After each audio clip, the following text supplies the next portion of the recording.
নমস্কাৰ মৰমৰ ছাত্ৰ ছাত্ৰীসকল মোৰ ইউটিউব চেনেল মোৰ হাতৰ আখৰলৈ তোমালোক সকলোকে স্বাগতম জনাইছোঁ। ছাত্ৰ ছাত্ৰীসকল, আজি অসম জাতীয় বিদ্যালয়ৰ তৃতীয় শ্ৰেণীৰ ইংৰাজী পাঠ্যপুথিৰ ৰিভিজন টেষ্ট 1ৰ প্ৰশ্নৰ উত্তৰ মই আলোচনা কৰিবলৈ বিচাৰিছোঁ। গতিকে ছাত্ৰ ছাত্ৰীসকল, তোমালোকে ভিডিঅ'টো অকণো স্কিপ নকৰি প্ৰথমৰ পৰা শেষলৈকে চাই যাবা আৰু এই প্ৰশ্ন উত্তৰসমূহ বহীত লিখি ল'বা। তেন্তে পলম নকৰি পোনে পোনে ভিডিঅ'টোলৈ আগবাঢ়িছোঁ। 1 নম্বৰত আছে fill in the blanks with a or an. A নাইবা এনেৰে খালী ঠাই পূৰ কৰা। ছাত্ৰ ছাত্ৰীসকল, মই আগৰ ভিডিঅ'ত ইতিমধ্যে আগবঢ়াইছোঁ, তথাপিও কৈছোঁ, কোনো এটা শব্দৰ প্ৰথম বৰ্ণটো যদি এ, ই, আই, অ', ইউৰে আৰম্ভ হয়, অৰ্থাৎ এই ভাৱেল কেইটাৰে আৰম্ভ হয়, তেন্তে তাৰ আগত এন বহে। আৰু এই ভাৱেল কেইটাৰ বাহিৰে যিকোনো বৰ্ণ যদি থাকে তেন্তে এ বহে। 1 নম্বৰত আছে দিছ ইজ ডেছ অৰেঞ্জ।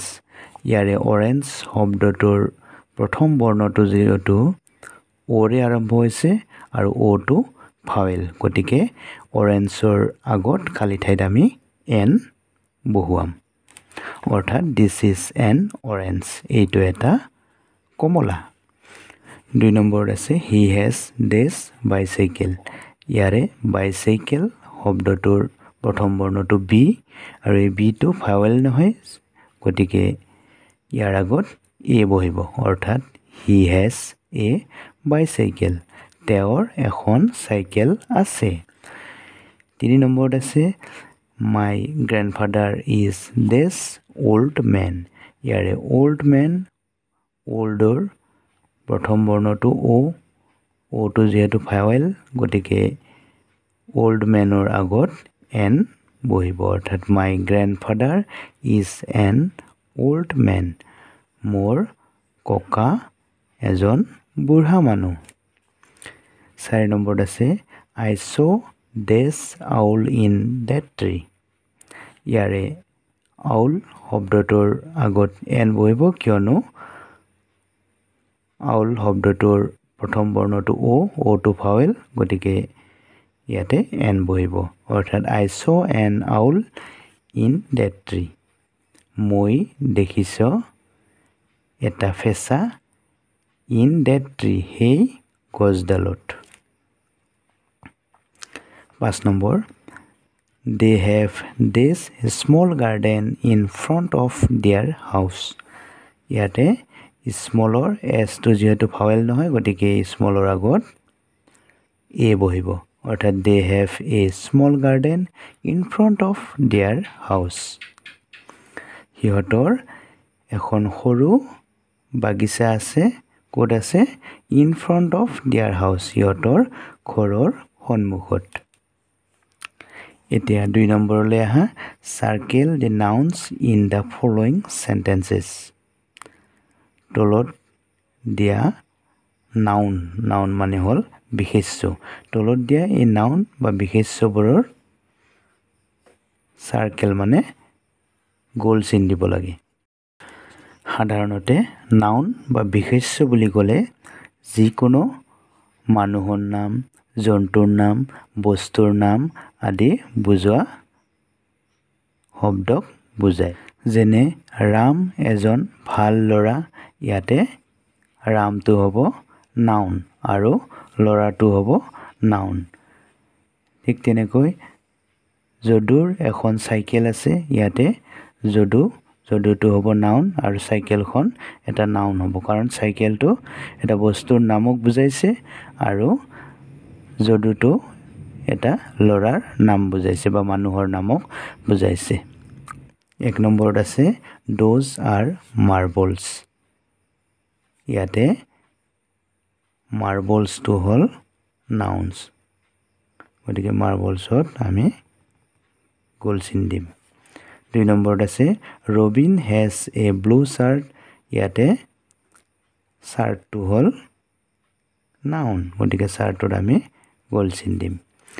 3 নম্বৰত আছে look, that is a monkey. ইয়াতে monkey টো এটা noun. গতিকে monkeyটোত আমি খেৰ চিন দিম. 4 নম্বৰত আছে there is a pond near our house. ইয়াতে pond আৰু our house এই দুটাতে খেৰ চিন দিব লাগে কাৰণ এই দুটা noun. pond মানে পুখুৰী, our house মানে আমাৰ ঘৰ, এই দুটাই noun. 5 নম্বৰত আছে Juri has a doll.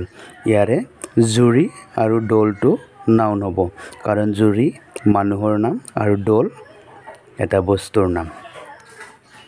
Juri has a doll. Juriৰ এটা পুতলা আছে. 6 নম্বৰত আছে he is drinking milk. তেওঁ গাখীৰ খাই আছে. ইয়াৰে noun হ'ব milk. এতিয়া 3 নম্বৰ প্ৰশ্নলৈ আহা. Choose the correct option and rewrite the sentences. শুদ্ধ বিকল্পটো বাছি উলিওৱা আৰু পুনৰাই বাক্যটো লিখা. 1 নম্বৰত আছে there are 5 girls in the room. ইয়াতে girl হ'বনে girls হ'ব? ইয়াতে girls হ'ব কাৰণ 5 বুলি আছে. 5 টো বহুবচন, গতিকে বহুবচনত s বা es যোগ হয়, গতিকে ইয়াতে girls হ'ব. আমি শুদ্ধকৈ লিখিলে হ'ব there are 5 girls in the room. তাৰপিছত 2 নম্বৰত আছে Guwahati and Tezpur are 2 important cities of Assam.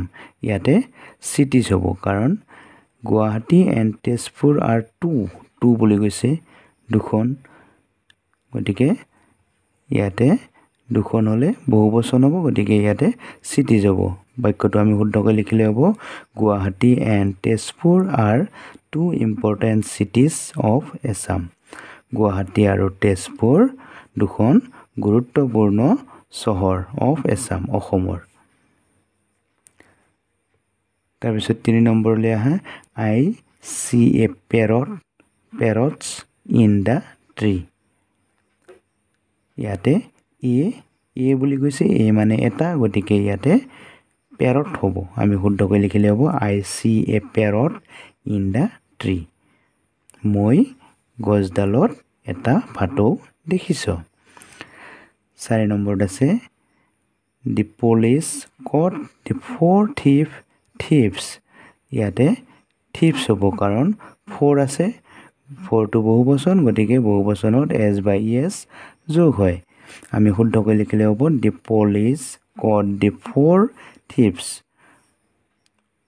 আৰক্ষীজনে বা পুলিচজনে 4টা চোৰ ধৰিছিল. 5 নম্বৰত আছে I bought 10 apples. ইয়াতে 10 আছে, গতিকে apples হ'ব. আমি শুদ্ধকৈ লিখিলে হ'ব I bought 10 apples. মই 10টা আপেল কিনিছিলোঁ. তাৰপিছত 4 নম্বৰত আছে fill in the blanks. খালী ঠাই পূৰ কৰা with this oblique that, this নাইবা thatেৰে, and this oblique those আৰু this নাইবা thoseৰে. use each of them at least once. সেইবোৰৰ প্ৰত্যেককে কমেও এটাকৈ লিখিব লাগিব. 1 নম্বৰত আছে this is my bag. ইয়াতে is আছে, গতিকে আমি this লিখিব পাৰোঁ বা that লিখিব পাৰোঁ. আমি ধৰা this লিখিছোঁ, this is my bag. এইখন মোৰ মোনা. 2 নম্বৰত আছে this is her ribbon. ইয়াতে আমি that লিখিব পাৰোঁ, that is her ribbon. সেইখন তাইৰ ৰিবন মানে কি ফিটা বা ৰবৰ. 3 নম্বৰত আছে these are sweet mangoes. ইয়াতে are আছে যিহেতু আমি these লিখিব পাৰোঁ, these are sweet mangoes. এইবোৰ মিঠা আম. তাৰপিছত 4 নম্বৰত আছে this is our cat. ইয়াতে যেহেতু is আছে, গতিকে আমি that বা this লিখিব পাৰোঁ. that লিখিছোঁ, that is our cat. সৌটো আমাৰ মেকুৰী. 5 নম্বৰত আছে these are their coconuts. ইয়াতে আৰ আছে গতিকে আমি ডজ লিখিব পাৰোঁ ডজ আৰ দিয়াৰ কোকোনাটছ সেইবোৰ সিহঁতৰ নাৰিকল এতিয়া 5 নম্বৰলৈ আহিছোঁ কাৰেক্ট দি ফলোইং সেন্টেন্সেস তলৰ বাক্যবিলাক শুদ্ধকৈ লিখা